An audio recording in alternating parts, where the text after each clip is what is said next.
Kunjungi channel kami, jangan lupa like, share, dan subscribe. Subhanahu wa ta'ala. Alhamdulillah, kembali pada subuh hari ini kita menyambung kajian kita minggu lalu. Kalau minggu lalu kita sudah sampai pada memandikan jenazah. Nah, subuh hari ini insyaallah kita akan bahas bagaimana setelah prosesi pemandian jenazah itu dilaksanakan. Jenazah akan diangkat menuju tempat mengkafani. Tempat di mana jenazah itu akan dibungkus kain kafan. Nah, perlu kita ketahui ya, bahwa dalam mengkafankan mayit itu harus dilihat dulu ya. Jadi ada jenazah yang dalam tanda kutip dia tidak wajib dimandikan, tidak wajib dikafani ya. Ada juga yang tidak wajib dimandikan, seperti sebelumnya kita sudah bahas, orang yang mati syahid itu tidak dimandikan ya.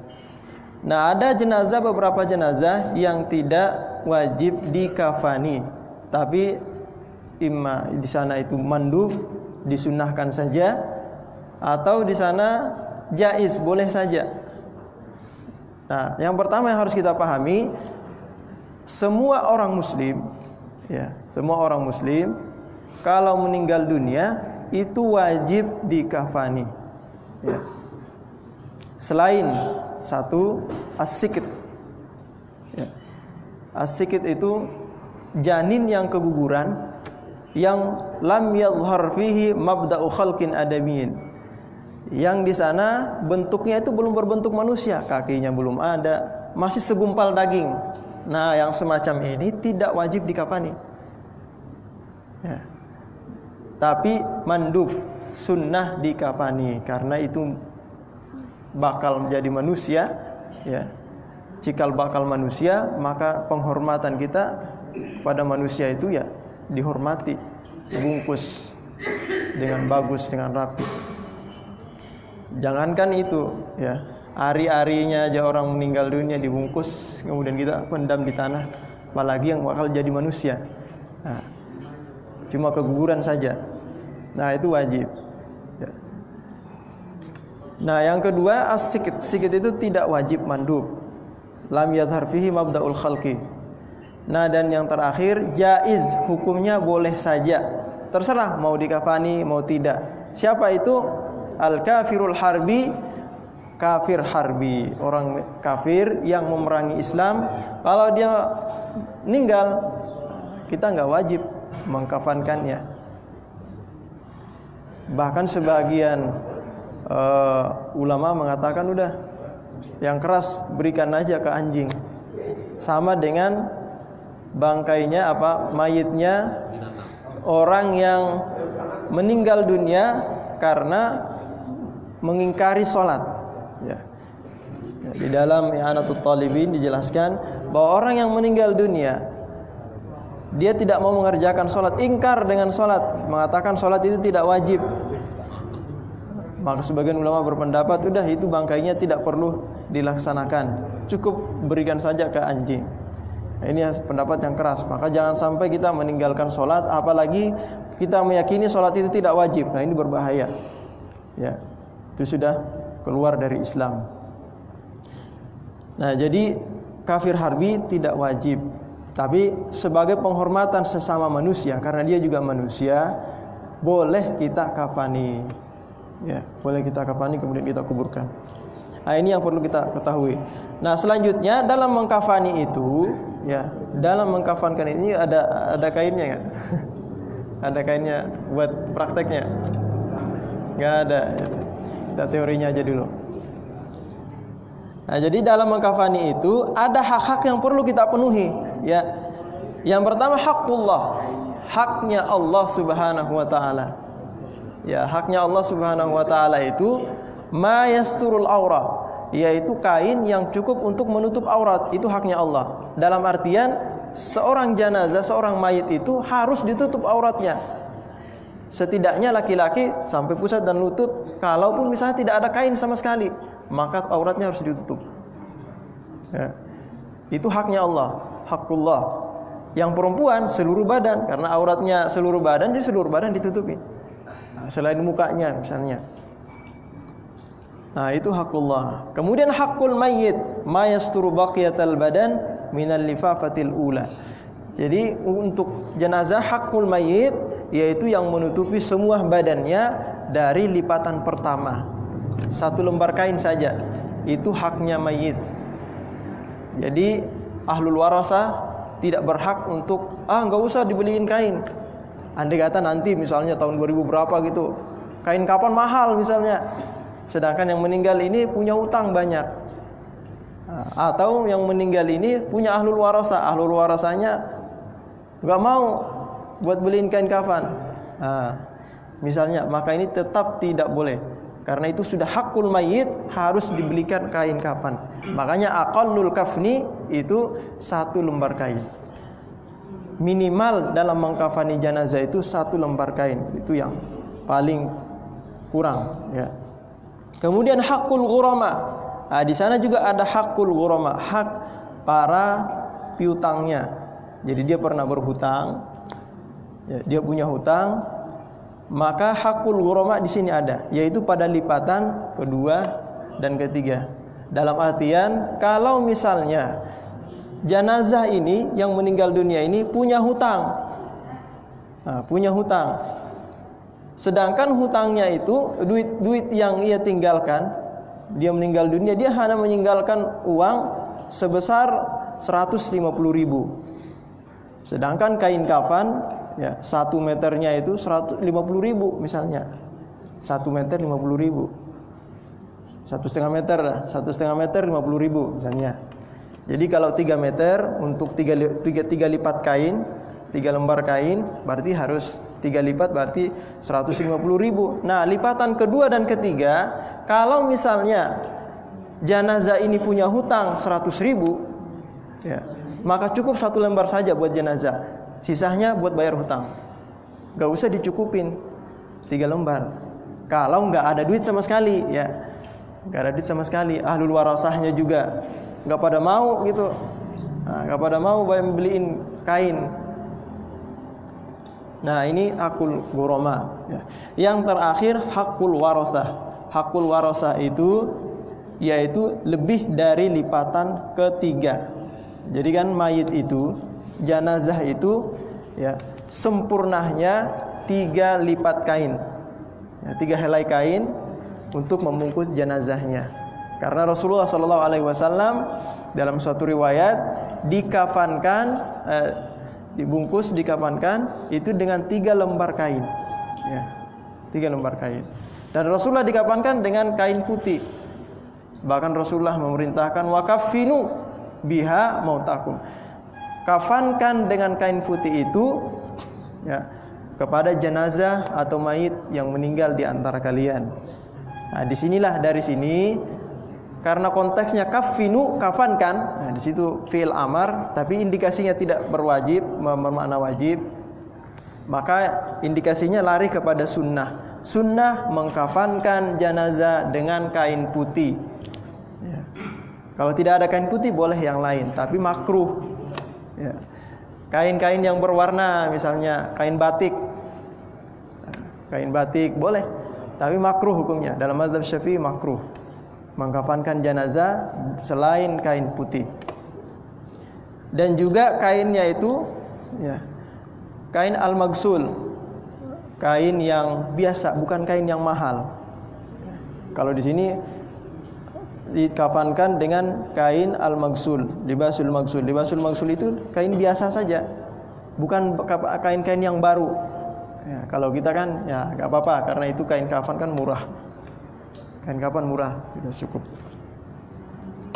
Nah, jadi itu, ya, yang perlu kita ketahui. Jadi jangan sampai nanti ada warasah datang mengambil haknya. Maka sebagai orang yang menyelenggarakan jenazah tersebut, ya, mengkafani jenazah tersebut, tidak berhak mengatakan, ini bukan hak kamu lagi. Dilihat haknya ini, kamu siapa? Oh, ini warasah. Kalau warasah, ahlul waris, maka dia punya hak lebih dari 3. Misalnya jenazah ini kita mau bungkus dengan 5 lembar kain, padahal laki-laki, 5 helai kain.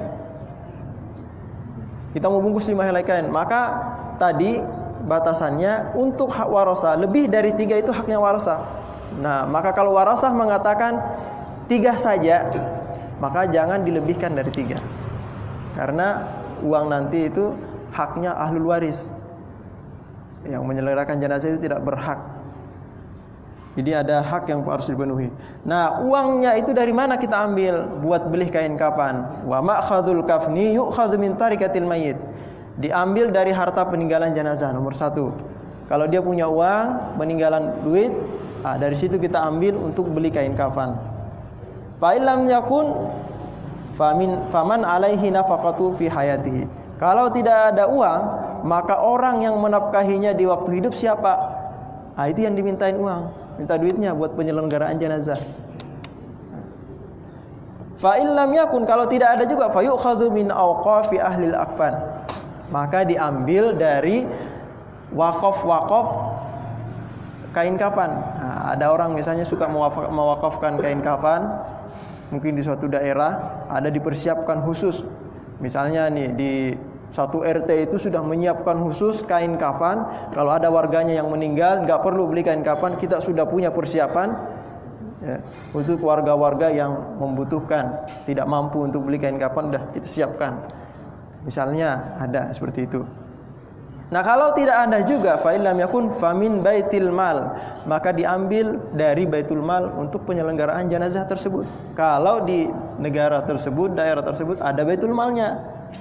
Nah, baitul mal itu mungkin semacam inilah, masuk juga Baznas, ya, Lazis, Badan Infak Zakat dan Sedekah Nasional atau Lazis, ya, Lembaga Zakat Infak dan Sedekah. Nah, itu masuk tuh semuanya. Diambil dari situ. Kalau tidak ada juga lazis di daerah tersebut, fa'ala mayasiril muslimin, maka dari orang-orang muslim yang di sekitar yang rela memberikan sumbangan, ya, sumbangsi baik itu berupa uang atau kain langsung semampunya. Dari situ kita ambil, ya. Mayasiril muslimin. Nah, itu yang harus kita perhatikan. Nah, kemudian aqallul kafni al-wajib saubun ya ummul mayyit. Mengkafani yang wajib itu cuma 1, ya. 1 helai kain yang cukup untuk menutupi jenazah itu sudah terlepas kita jadi kewajiban. Kalau misalnya tidak ada kain sama sekali. Nah, tapi akmalul kafni yang paling sempurna itu ya salasul lafa'i fabidin. 3 helai kain, ya, 3 helai kain yang putih itu untuk laki-laki. Walil mar'ati lifafatani wa izarun wa qamisun wa khimar. Untuk perempuan 2 lipatan ditambah dengan izar. Izar itu ada sarungnya, basahannya ada di bawah. Kemudian ditambah komis. Komis itu jadi kita bisa dicontohkan, ya. Ada kain semacam ini, kain dilipat 2, kemudian di sini dibolongin. Nah, dibolongi di sini buat masukkan kepalanya. Jadi nanti jenazah itu kain itu diletakkan di bawah. Ketika jenazah ini sudah diletakkan, maka kain itu dilipat. Nah, jadi pas keluar dari sini kepalanya keluar ke bawah untuk menutupi anggota badannya. Sebelum dibungkus kain, ya. Nah, kita nggak punya kainnya nih. Insyaallah mungkin minggu depan kalau ada kain kita praktekin, ya.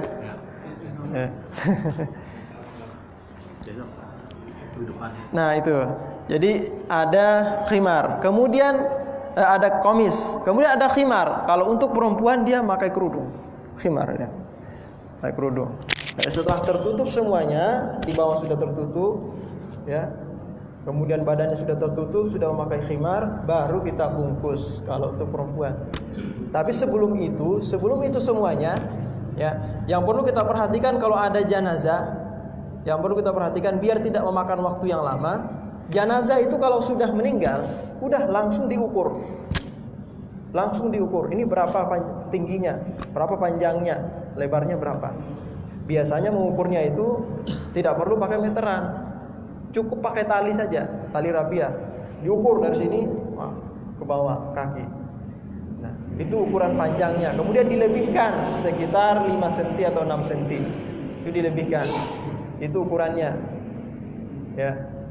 Cukup pakai tali aja. Nanti beli kainnya langsung tali aja, langsung dibentangkan. Nah, untuk lebar jenazah itu mengukur dari sini, bahunya, lebarnya. Ada juga yang langsung bulat ya. Mungkin jenazahnya agak gemuk, perutnya agak besar, jadi ukur di situ biar ketahuan lebarnya. Nah, kalau misalnya kita menemukan kain kafan yang dijual itu tidak luas ya, kurang luas kain kafannya, maka dijahit. Nah, maka dari itu jenazah itu sebelum dimandikan itu sudah diukur duluan.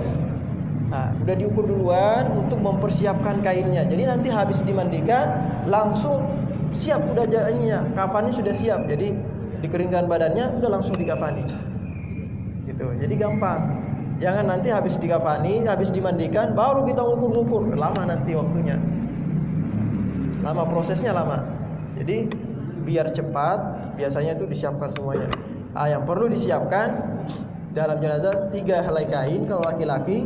Kalau perempuan 2 lembar atau 5 lembar juga bisa ya. Nah, yang di dalamnya itu ada khimarnya ya, khimar, ada komis, dan juga ada izar. Izar itu untuk menutupi bagian bawah. Izar itu asal mananya sarungnya, tapi untuk menutupi di bawah.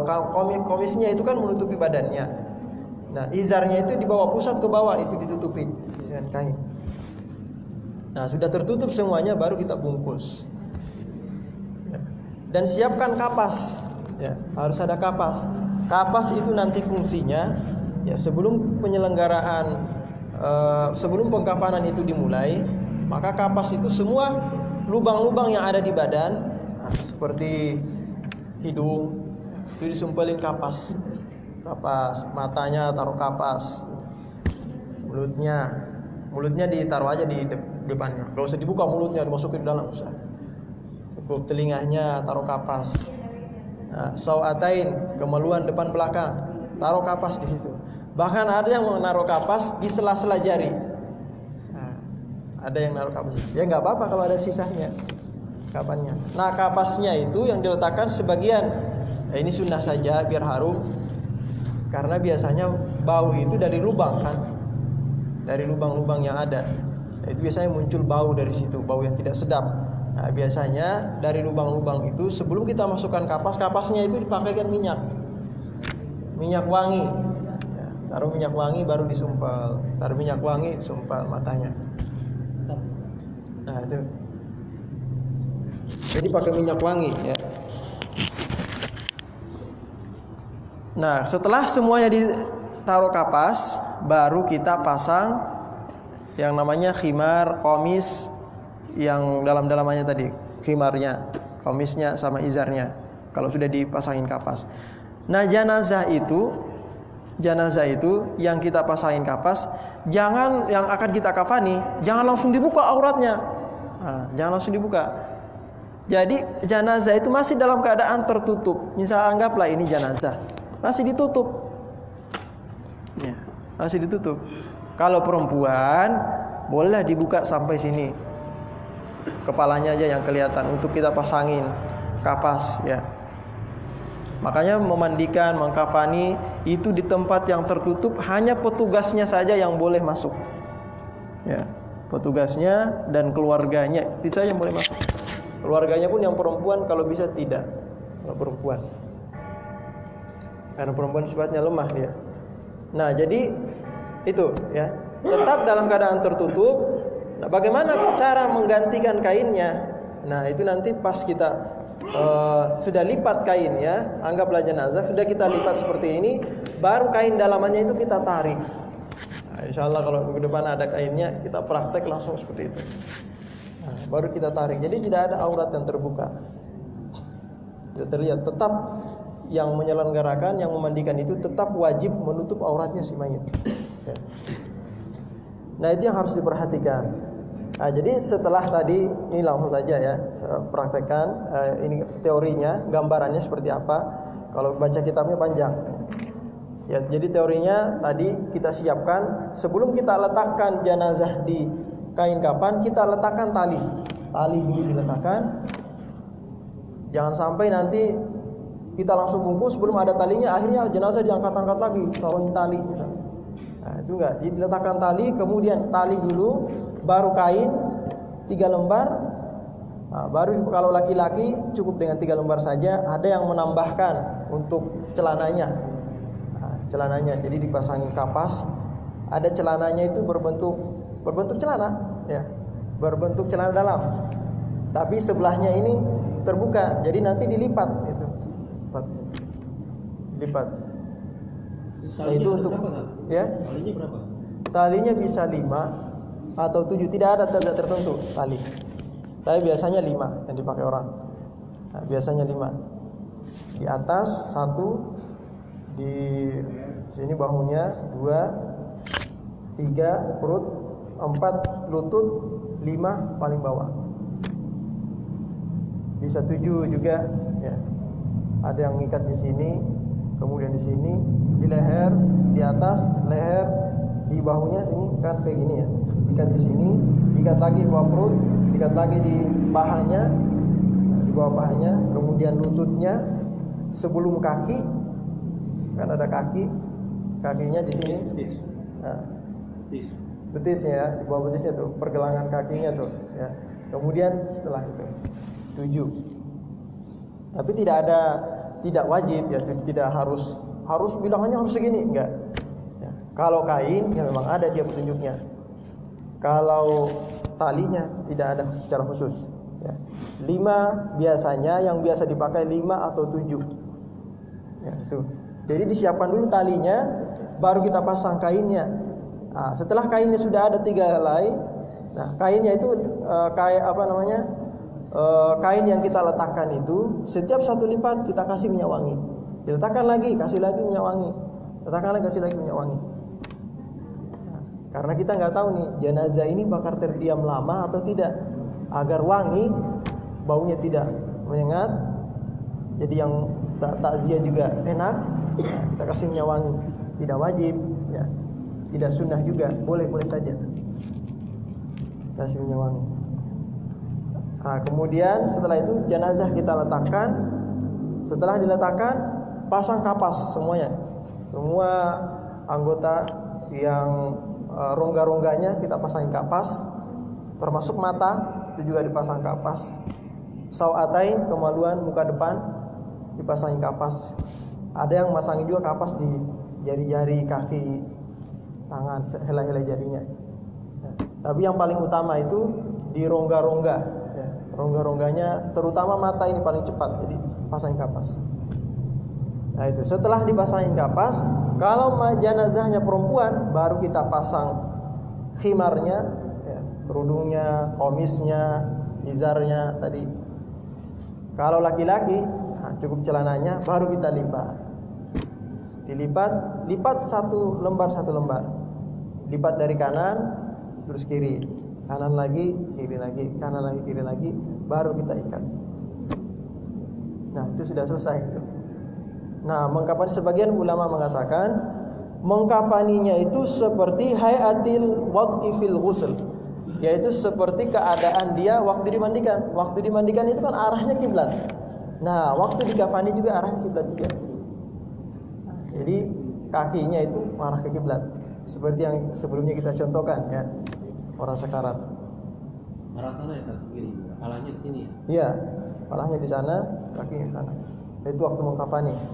Ya kalau bisa ya. Ya kalau kemarin tidak memungkinkan tempatnya, boleh-boleh saja. Di sini ada beberapa permasalahan dalam mengkafani ya. Yaitu yang pertama, laulam yukaffan.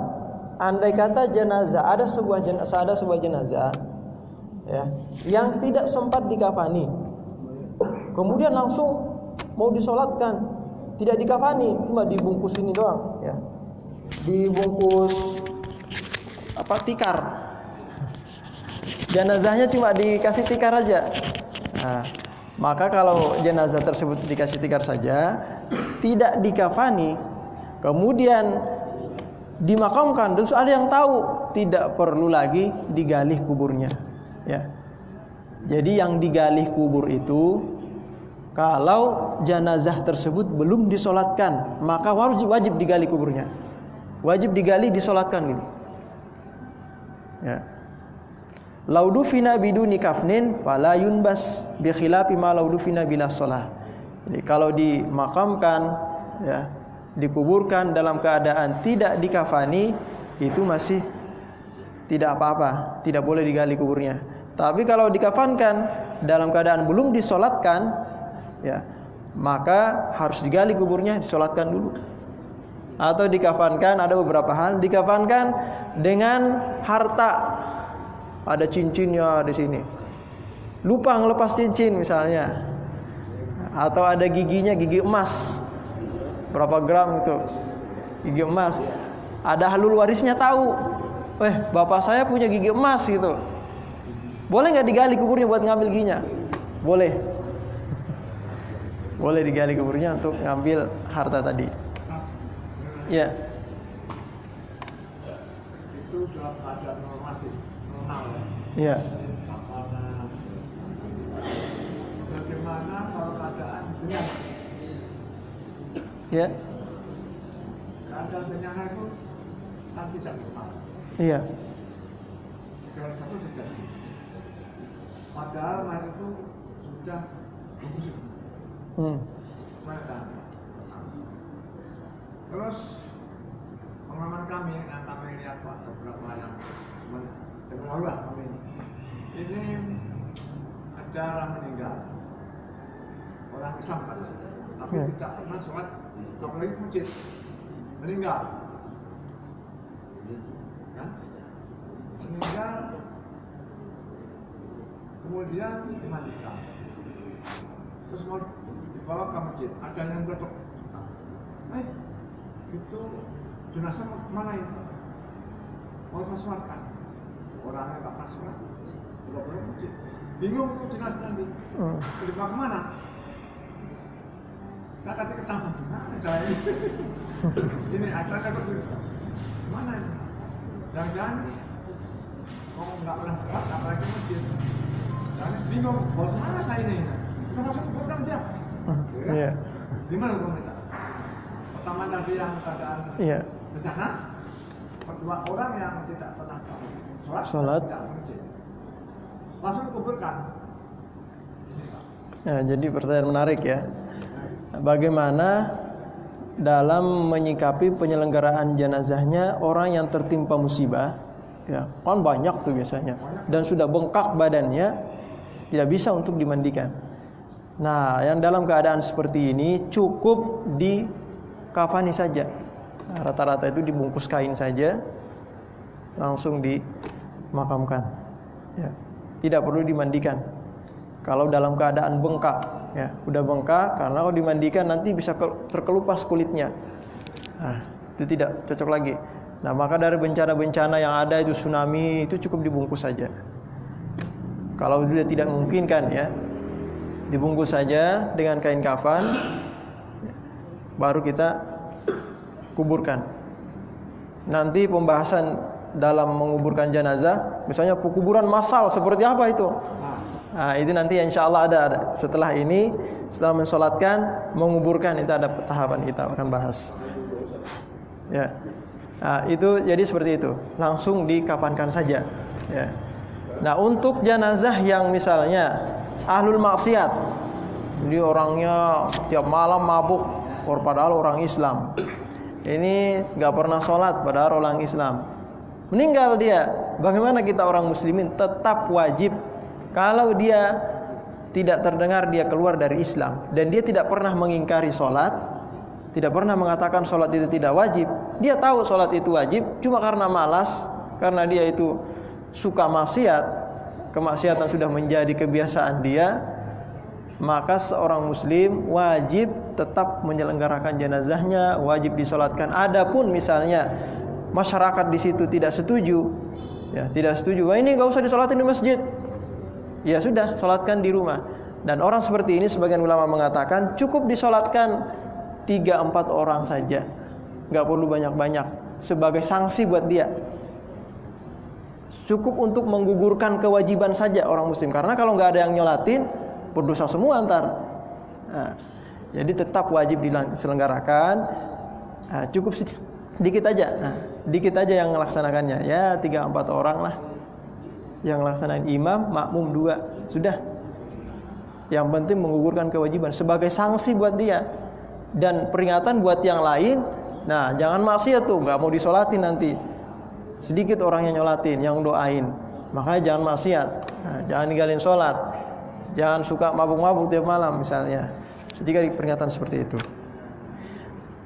Nah, selanjutnya yahrumu kitabatu syai'in minal Qur'an alal kafni.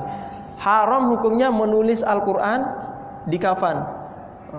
Misalnya ada bacaan apa gitu. Ini kalau ditulis di sini di kafan, maka jenazahnya awet. Misalnya, ya. Ditulis Al-Qur'an di situ enggak boleh, haram hukumnya. Karena kain kafan itu nanti jenazah itu akan busuk. Ya. Nah, pembusukannya itu kan najis, ya. Akan bercampur dengan tulisan Al-Qur'an. Nah, ini dikhawatirkan Al-Qur'an di situ akan dikotori, maka tidak boleh, haram hukumnya ditulis-tulisin, ya. Adapun selain Al-Qur'an enggak apa-apa dah. Yang penting bukan nama Allah dan Rasulnya, bukan yang dimuliakan. Mau tulis bahasa Indonesia terserah. Kalau Al-Qur'an haram hukumnya secara khusus. Ya, selanjutnya wa yukrahu al-mayyitul muhrim la yughatta ra'suhu wa la yutayyab wa kadzalikal muhrima la yustar wajhuhu. Jenazah yang dalam keadaan berihram tidak boleh ditutup kepalanya. Jangan ditutup kepalanya. Jangan dipakaikan komis yang pakaian berjahit, karena waktu dia berihram pun tidak boleh pakai pakaian berjahit. Cukup kafan saja. Nah, itu yang perlu diperhatikan. Dan ada beberapa permasalahan. Mungkin ini cukup saja. Ada pertanyaan lain mungkin yang perlu ditanyakan berkenaan dengan mengkafani jenazah, ya. Insyaallah nanti minggu depan kita praktekkan, ya. Seperti apa, yang penting disiapkan kainnya. Kalau nggak ada boneka, ya siapakah yang mau jadi jenazah? 3 saja, 3 cukup, ya. 3 mau pakai kain kafan langsung nggak apa-apa, kain kafan langsung. Jadi kita bisa kenal langsung kain kafannya, karena kain kafan itu sifatnya cukup digunting sedikit, ditarik udah sobek sendiri ya. Jadi cepat prosesnya. Kalau gunting lama. Misalnya kita ini penyelenggaraan jenazah dalam keadaan terdesak, harus cepat gitu. Ini buru-buru nih misalnya. Nah, maka itu bisa dengan cukup dan gunting sedikit sobek. Nah, cepat. Jadi kalau bisa disiapkan, dan kalau bisa kain kafan, jadi gampang nanti kita melihatnya langsung prosesnya seperti apa. Jadi dalam penyelenggaraannya kita nggak ragu lagi, kita dalam keadaan sendiri atau sama siapa, itu udah gampang. Kita cukupkan sampai sini aja. Mudah-mudahan ada manfaatnya. Kita baca suratul Fatihah. Mudah-mudahan Allah Subhanahu wa taala selalu memberikan kita hidayah serta taufiknya, dimudahkan segala urusan. Ala hadhihi niyya wa kullu niyatin shalihah wa ila hadratin nabi. Al-Fatihah.